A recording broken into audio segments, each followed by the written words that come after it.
Assalamualaikum, selamat siang kakak semuanya dan sahabat-sahabat YouTuber saya dimanapun berada, apa kabarnya?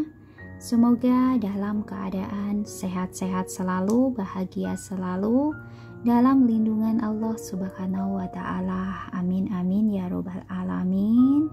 Saya minta maaf, kemarin saya tidak up ceritanya karena terlalu sibuk. Dan hari ini saya akan lanjutkan ceritanya. Oke, kembali di cerita sebelumnya. Bibi Lauren, Sony, dan dua pengawal pergi ke penjara untuk menyelamatkan Dewi. Tetapi usaha mereka sia-sia karena mereka masuk ke dalam jebakan Nyonya Presiden dan akhirnya keempatnya meninggal dunia.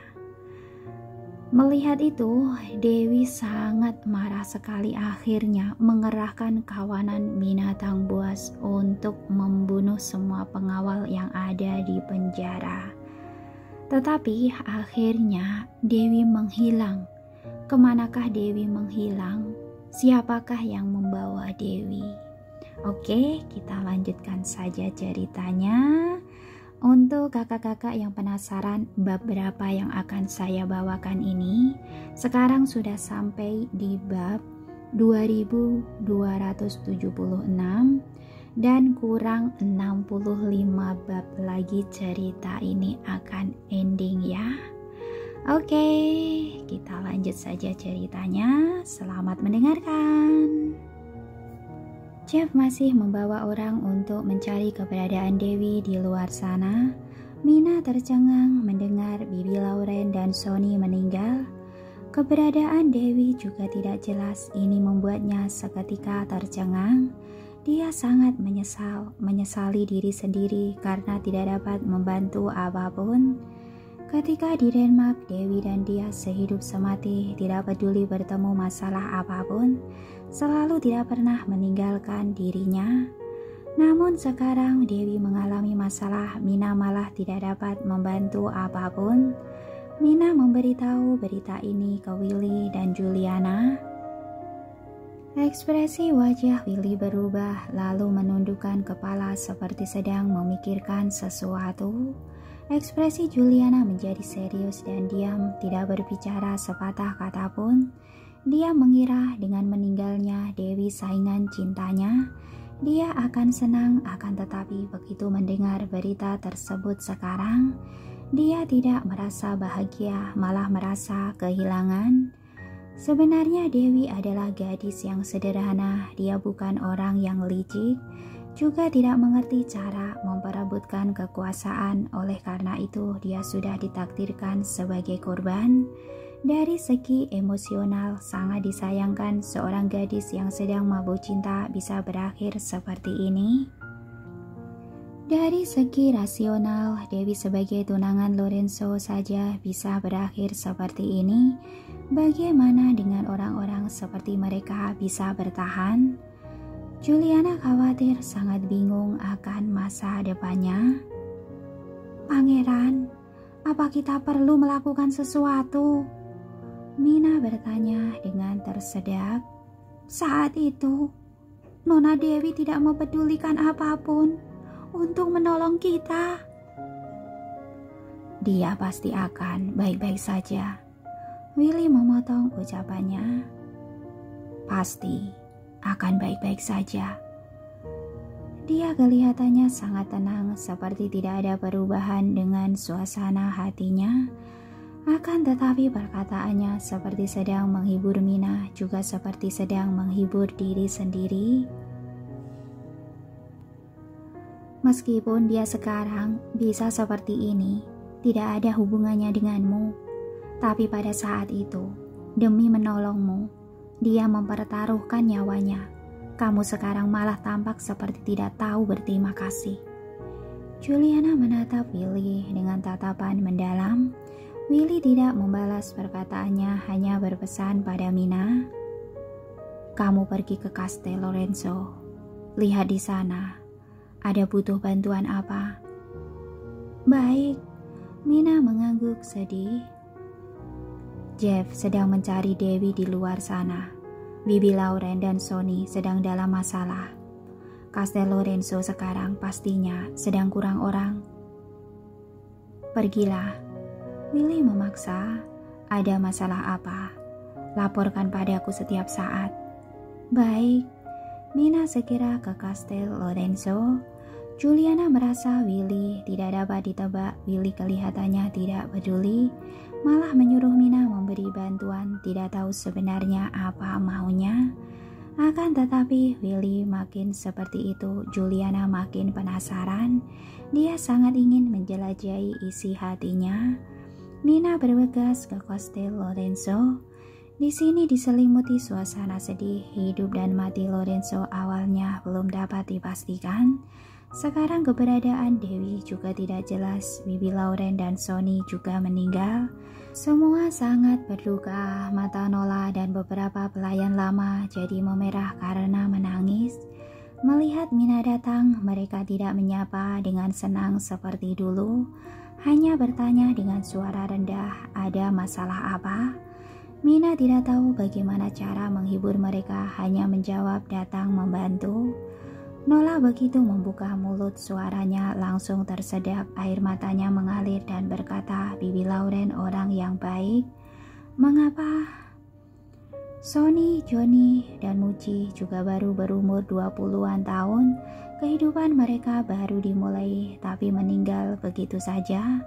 Mina mendengarnya juga ikut merasa sangat sedih.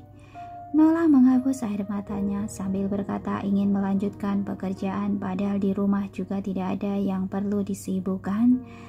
Hanya saja ponsel di kamar Bibi Lauren terus berbunyi. Komputernya juga masih menyala, semuanya tidak berani menyentuhnya. Mina naik ke atas membantu membereskan komputer dan ponsel Bibi Lauren sudah mati karena habis baterai. Dia juga tidak berani sembarangan menyentuhnya. Dokumen yang ada di atas meja tertiup angin dan berserakan di lantai. Hatinya sangat kehilangan sambil membukukan badan dan memungut selembar demi selembar. Dia mendadak melihat selembar dokumen dalam bahasa Inggris dan tertegun. Dokumen itu mengenai Putri Presiden Tamara. Di dalamnya bukan hanya berisi catatan identitas mantan suami Tamara, tapi juga kekasih gelapnya. Melihat identitas kekasih gelapnya, mata Mina langsung membelalak dan dia bergegas menelpon Willy. Pangeran, ternyata Bibi Lauren sudah menyelidiki identitas mantan suami dan kekasih gelap Tamara. Mantan suaminya tidak penting. Siapa kekasih gelapnya? Tanya Willy dengan cepat. Denny. Mina segera menyebutkan nama itu. Tidak disangka, kekasih gelapnya ternyata Denny. Apa mungkin dia menjebak Nona Dewi demi membalas dendam Denny? Masih ada informasi lain? Tanya Willy. Coba kamu cari, apa Tamara punya anak dengan Denny? Hah? Mina terkejut. Mereka bukan hanya berzina, bahkan sampai punya anak. Mina segera mencari informasinya, diperiksa dengan seksama dan benar saja. Ternyata Tamara pernah hamil, tapi tidak ada informasi tentang anaknya. Mina langsung melaporkan dan Willy berkata, karena dia hamil, tapi sekarang tidak memiliki anak. Itu hanya ada dua kemungkinan. Yang pertama keguguran, dan yang kedua anaknya dibawa Denny. Jangan-jangan, Mina terkejut, Tania adalah anak Denny dan Tamara. Tidak peduli benar atau tidak, ini adalah kesempatan bagus untuk melawan balik.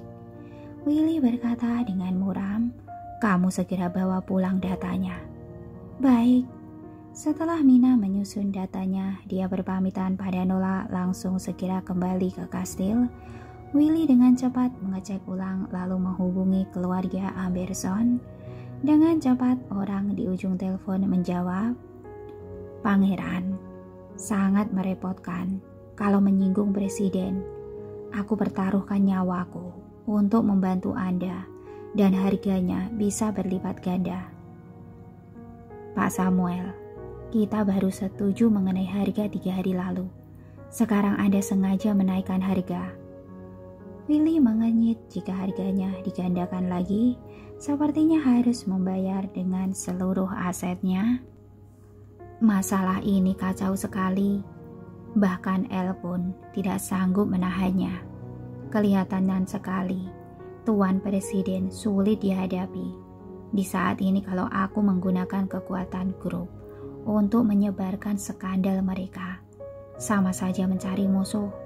Resiko besar ini tidak bisa dibeli dengan uang. Pak Samuel, El pasti akan membalikan keadaan.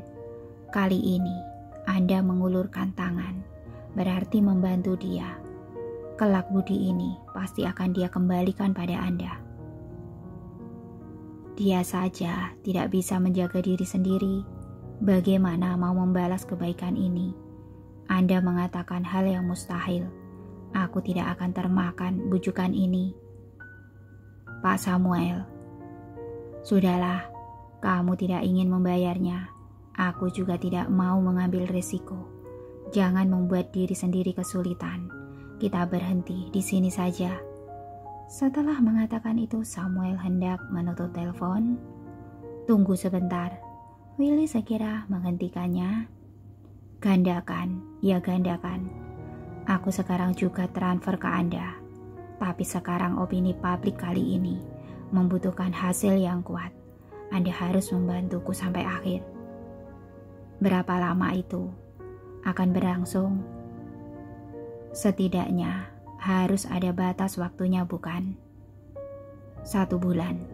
Dalam 1 bulan, tidak peduli bagaimana negara Emron memberikan tekanan, kamu tidak boleh menghapusnya dan harus terus mengirim serangan berdasarkan data yang aku berikan.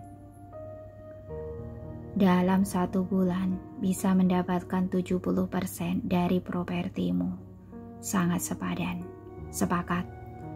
Willy mentransfer propertinya pada Samuel sebagai ganti dari dukungan opini publiknya. Dengan segera semua media global memberitakan skandal keluarga Presiden negara Emron. Demi memenangkan hati bangsawan Dubai, Presiden menikahkan putrinya, tapi putrinya bersinah. Dia berselingkuh dengan seorang pembunuh dan melahirkan seorang putri. Skandal ini segera tersebar dan menyebabkan kehebohan. Lagi pula ini bukan hanya sekedar rumor, tapi ada buktinya. Sesaat itu menjadi topik hangat. Banyak orang yang menyebarkan skandal ini di internet, dan orang-orang di negara Emron marah karena hal ini. Mereka menganggap Tamara telah merusak reputasi negara Emron. Bahkan ada yang menyerangnya dengan aib masa lalunya. Nyonya Presiden sangat marah setelah melihat berita ini. Dia segera meminta orang untuk menekan skandal itu. Pada saat ini Presiden sudah pulang ke rumah, sebuah tamparan melayang. Lihat apa yang kamu lakukan. Nyonya Presiden menutupi wajahnya dan tidak berani bersuara. Meskipun dirinya merasa disalahkan, tapi anak perempuannya bukan hanya miliknya sendiri. Ayahnya juga punya tanggung jawab untuk mendisiplinkannya. Jika dia melakukan kesalahan pun bukan berarti bisa menyalahkannya sepenuhnya sebagai ibu. Namun dia tidak berani bicara. Suaminya bukanlah orang sembarangan. Puluhan tahun menganggur di rumah, bahkan mengurus anak saja tidak mampu. Apalagi yang bisa kamu lakukan? Presiden menegur istrinya, segera bereskan masalah ini. Kalau tidak, kamu akan lihat akibatnya. Mengerti? Nyonya Presiden mengiyakan dan segera mengatur untuk menekan opini publik. Namun belum juga mulai sudah muncul berita lain lagi. Denny, kekasih Tamara, telah membawa pergi anaknya dan membesarkannya sendiri. Belakangan anaknya diserang musuh di bandara, kemudian diselamatkan oleh seorang dokter keturunan Nusantara. Tetapi karena lukanya sangat parah, anaknya meninggal di rumah sakit. Denny membunuh 13 orang dokter dan staf rumah sakit itu karena marah. Setelah itu, dia balas dendam pada dokter keturunan Nusantara itu. Berita ini muncul dengan kabar bahwa saat itu Denny divonis hukuman mati di negara Riji. Berikut dengan foto-foto dan video saat dia diburu bersama anaknya di bandara. Salah satu video terlihat sesosok dokter wanita keturunan Nusantara sedang menyelamatkan seorang anak.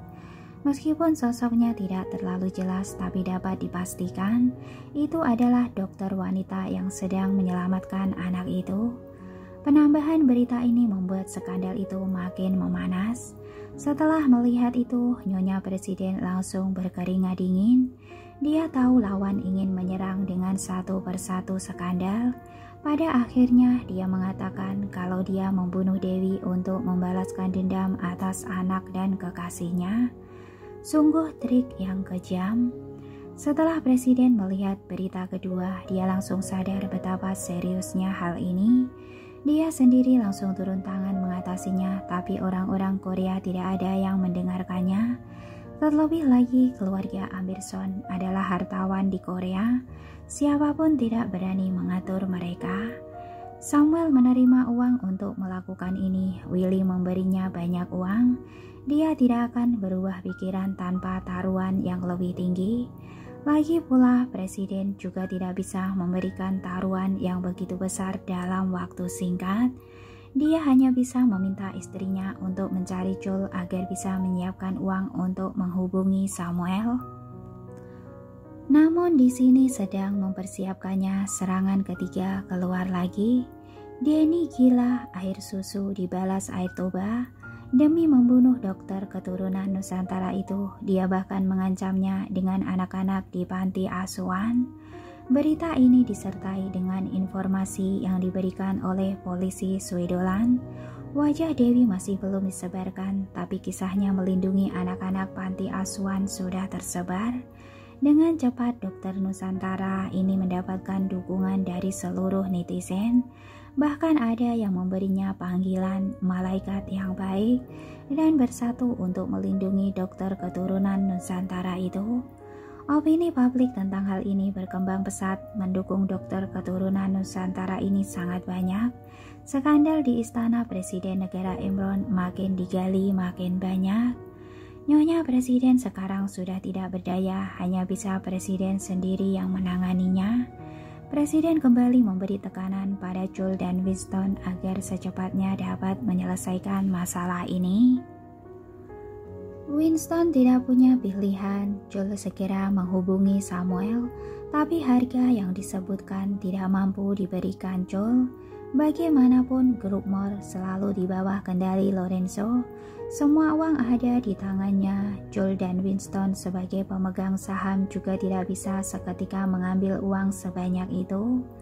Chol meminta Winston untuk mengumpulkan uang. Winston dengan marah berkata, "Kita bantu mereka menangani Lorenzo, mempertaruhkan nyawa kita, membuat banyak masalah. Tapi apapun tidak dapat dan sekarang masih harus membantunya mencari uang. Apa kamu sudah gila? Kamu pikir aku mau? Sekarang kita tidak bisa berhenti di tengah jalan. Apa yang bisa aku perbuat?" Chol juga sangat marah. Dia sekarang mulai ragu. Apakah berpihak ke Presiden benar atau salah? Dengan cepat Chol mendapat jawaban. Selanjutnya berita mulai mengungkapkan bahwa dokter keturunan Nusantara itu adalah tersangka atas pembunuhan Mikhail dan juga adalah tunangan dari Lorenzo. Begitu berita ini keluar, opini publik kembali meledak. Semua orang teriak kegirangan dan tidak menyangka ada kisah lain di balik ini semua. Lebih tidak menyangka lagi, dokter keturunan Nusantara yang didukung orang-orang adalah tunangan Lorenzo. Ketika netizen di seluruh dunia mengikuti perkembangan berita ini dan ada yang memberikan informasi secara anonim terkait konferensi pers Juliana saat itu. Saat itu konferensi pers dihentikan tepat waktu dan dengan cepat semua informasi menghilang dari internet. Meskipun sebagian warga negara Imron sudah melihatnya, Tapi karena tidak menemukan informasi terkait setelah beberapa hari menjadi pembahasan, masalah itu berlalu begitu saja. Namun di saat seperti ini menyebarkan video itu membuat orang-orang berpikir, banyak yang berpikir Nyonya Presiden adalah dalang di balik semua ini. Untuk membalaskan dendam cucunya, dia membuat konspirasi ini. Dengan segera netizen pun menjabarkan apa yang terjadi. Presiden dan istrinya menikahkan putrinya demi memenangkan hati bangsawan Dubai. Tetapi putrinya bersinah dan berselingkuh dengan pembunuh negara Ricci, bahkan melahirkan seorang anak.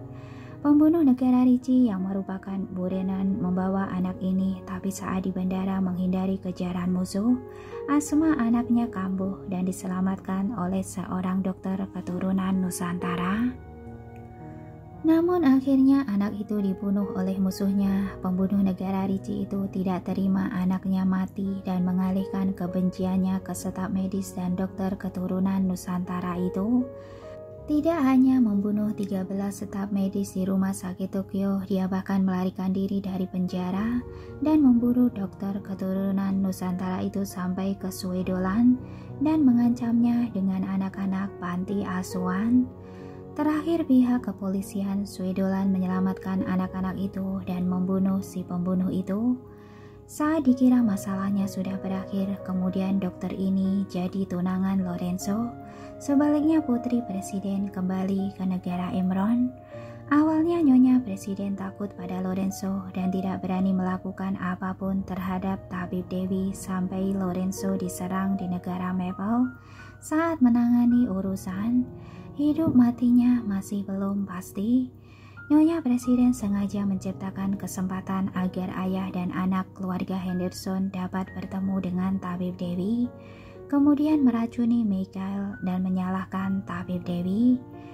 Kebenaran akhirnya terungkap dan selanjutnya beberapa berita mengkonfirmasikan kebenaran ini. Bukti-bukti baru dan konklusif bermunculan di internet. Hanya dalam 7 hari, opini publik ini telah mendorong istana presiden ke kursi pengadilan. Presiden sangat marah, dia langsung menghubungi Samuel dan memintanya untuk menghapus berita itu. Dia berjanji akan membayarnya 10 kali lipat. Samuel mulai goyah, sebenarnya sekarang ini dia mundur juga tidak melanggar kontrak karena hasilnya sudah kelihatan. Willy sudah jadi miskin dan tidak berdaya, tidak ada yang bisa diharapkan lagi darinya. Jadi meskipun dia sepakat dengan presiden itu juga tidak masalah. Memikirkan hal ini, Samuel yang tidak memiliki landasan moral siap untuk mensetujuinya. Tapi detik berikutnya, sebuah logo pistol emas L dari belakang mengarah ke kepalanya. Samuel terkejut dan matanya membuka lebar.